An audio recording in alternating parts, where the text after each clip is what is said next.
এই চ্যানেল কেবলমাত্র বিনোদনের জন্য। আমরা কোনো ধরনের কুসংস্কারকে উৎসাহিত করি না। চারপাশে শুধু ধোঁয়াশা আর ধোঁয়াশা, কিছুই দেখা যাচ্ছিল না। এরই মধ্যে শুরু হলো প্রবল ঝড় বৃষ্টি। বাতাসে একটা অদ্ভুত ঠান্ডা অনুভূতি হচ্ছিল। রাতের নিস্তব্ধতায় শুধু বাতাসের শব্দ শোনা যাচ্ছিল। একটি বেসামাল গাড়ি ওখান দিয়ে যাওয়ার সময় হঠাৎ করে তার গাড়ি খারাপ হয়ে গেল। গাড়ি থেকে বেরিয়ে চারপাশে তাকালো, চারদিকে শুধুই অন্ধকার। হঠাৎ সে দেখল সামনে একটি প্রাসাদ, আর ঠিক তখন সে ভাবল এখানে দাঁড়িয়ে থাকা সম্ভব নয়। তাই গাড়ি ফেলে প্রাসাদের দিকে এগিয়ে গেল। প্রাসাদের দরজাটি তখন খোলা ছিল। ভেতরে ঢুকতেই সে এক অদ্ভুত ঠান্ডা অনুভব করল। হঠাৎ দরজাটি নিজে থেকেই বন্ধ হয়ে গেল। সে চমকে পিছনে ফিরে তাকালো, কিন্তু কিছুই দেখতে পেল না। মনে হলো এখানে আরো কেউ আছে। হঠাৎ করে এক অদৃশ্য শক্তি তাকে ধাক্কা দিল, আর সে মাটিতে পড়ে গেল। তার চোখের সামনে সবকিছু ঝাপসা হয়ে গেল। এক ভয়ানক চিৎকার তার কানে বাজল। সে সাহায্যের জন্য চিৎকার করল, কিন্তু তার কণ্ঠস্বর প্রাসাদের মোটা দেয়ালে প্রতিধ্বনিত হয়ে ফিরে এলো। ঠিক তখনই তার সামনে এক আত্মা আবির্ভূত হলো। সে আতঙ্কে চিৎকার করে উঠল। ঠিক তখনই ছায়া মূর্তিটি তার উপর ঝাঁপিয়ে পড়ে তাকে নির্মমভাবে মেরে ফেলল। হ্যাপি বার্থডে দাদু। ধন্যবাদ সোনা, সবসময় খুশি থাকো। জন্মদিনের শুভেচ্ছার জন্য। বাবা, আমি আপনার জন্য আপনার প্রিয় ক্ষীর তৈরি করেছি, কারণ এই দিনটা আমার খুব প্রিয় বাবা। আরে আরে, শুধু ধন্যবাদ ধন্যবাদ করতে করতেই আমি তো মারা যাব। আপনার শত্রুরা মরুক দাদু, এখনো আপনাকে অনেকদিন আমাদের সাথে থাকতে হবে।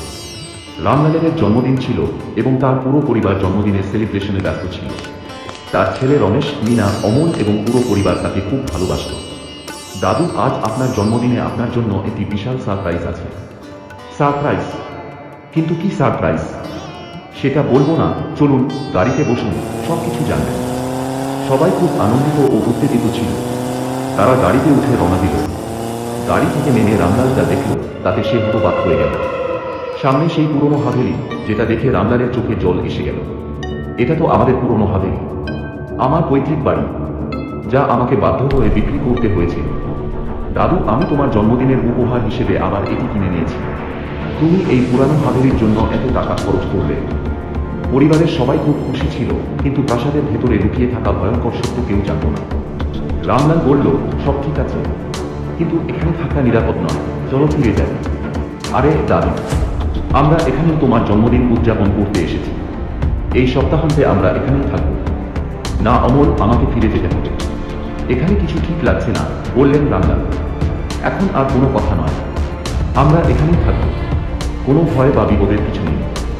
আমি পুরো জায়গাটা পরিষ্কার করিয়ে নিয়েছি, বলল অমল। রামলাল শেষবারের মতো বোঝানোর চেষ্টা করলেন, কিন্তু অমল তার কোনো কথাই শুনল না। সবাই প্রাসাদের ভেতরে ঢুকে গেল।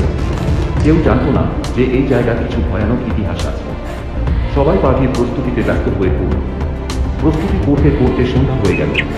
কেক সামনে রাখা হলো, আর তাতে মোমবাতি লাগানো হলো। চলুন এবার কেক কাটার সময় হয়েছে, কেউ একজন বলল। রামলাল মোমবাতি নিভিয়ে দিতে যাচ্ছিলেন, ঠিক তখনই হঠাৎ আলো নিভে গেল।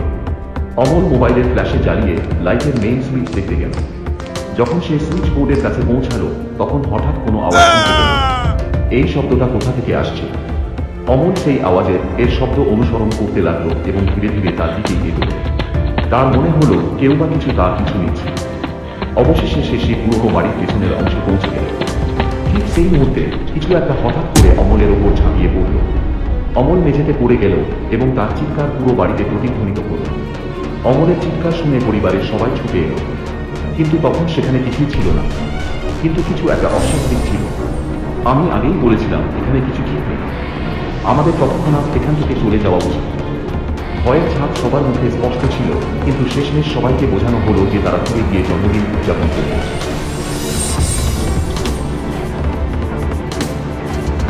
হঠাৎ কেউ বলে উঠল, কে বলল? কে? কেউ কি আমার নাম নিয়ে বলল?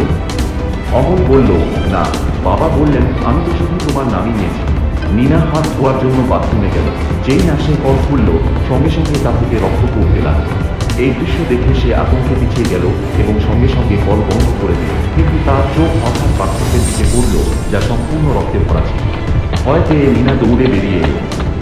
যেই না সে হল ঘরে পৌঁছালো, সে দেখল তার পরিবারের সবার মৃতদেহ পড়ে আছে, সারা ঘর রক্তে ভেসে যাচ্ছে। তাদের গলাগুলো কাটা। মিনার ভয়ঙ্কর চিৎকারে পুরো প্রাসাদ কেঁপে উঠল। সে আতঙ্কে চোখ বন্ধ করে জোরে চিৎকার করতে লাগল। ঠিক তখনই সুরেশ তাকে জোরে ধাক্কা দিয়ে জাগিয়ে তুলল।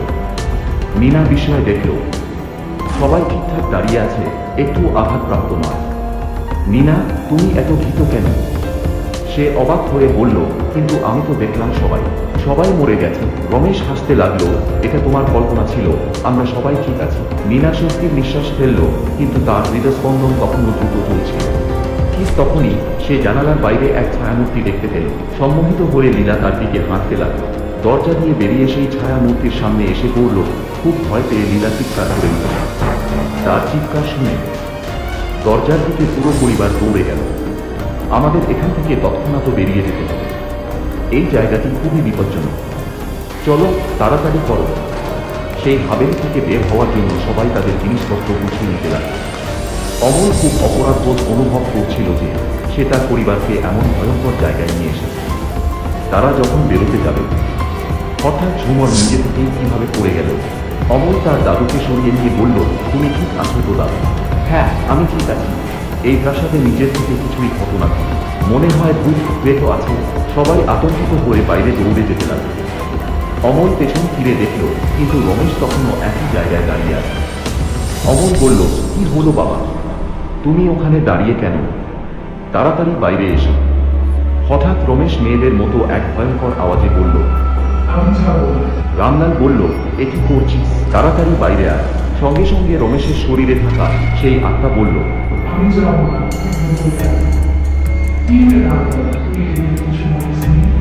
তুই যেই হোস আমার ছেলেকে ছেড়ে দে। অমল, তোর বাবা এভাবে মানবে না, টেনে বাইরে বের কর। অমল রমেশের কাছে আসে। সে তার হাত ধরে টানতে শুরু করে। তখনই রমেশ অন্য হাতে ধাক্কা দেয়। সে গিয়ে ছিটকে গিয়ে দেয়ালে ধাক্কা খায়। তখন সেই আত্মা বলে,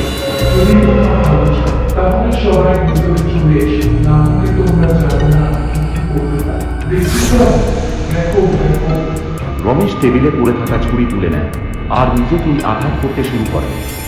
এ দেখে সবাই ভয় পেয়ে যায়। সঙ্গে সঙ্গে রামলাল বলে, আমাকে মাফ করে দাও। রমেশ বলে,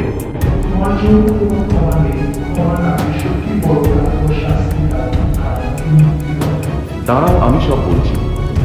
যখন আমি রমেশের মতো ছিলাম, তখন এই হাবেলিতে কাজ করা এক কাজের মেয়ে সুমির সঙ্গে আমি বাজে কাজ করেছিলাম। কেউ যেন কিছু জানতে না পারে, তাই আমি সুমিকে হত্যা করে এই হোলের মধ্যেই পুঁতে দিয়েছিলাম। সেই ঘটনার পর থেকে কেউই এই হাবেলিতে কেউ থাকতে পারেনি, কারণ সুমির অতৃপ্ত আত্মা এখানে ঘুরে বেড়াচ্ছিল। সে ন্যায় চেয়েছিল, প্রতিশোধ চেয়েছিল। আমি আর বেঁচে থাকতে পারবো না, লজ্জায় আমি জ্বলছি। আমাকে শেষ করে দাও। আত্মারামের এই কথাগুলো বলা মাত্রই মুনির অতৃপ্ত আত্মা রমেশের শরীর থেকে বেরিয়ে আসে এবং রামলালের মধ্যে প্রবেশ করে এবং তাকে মেরে ফেলে।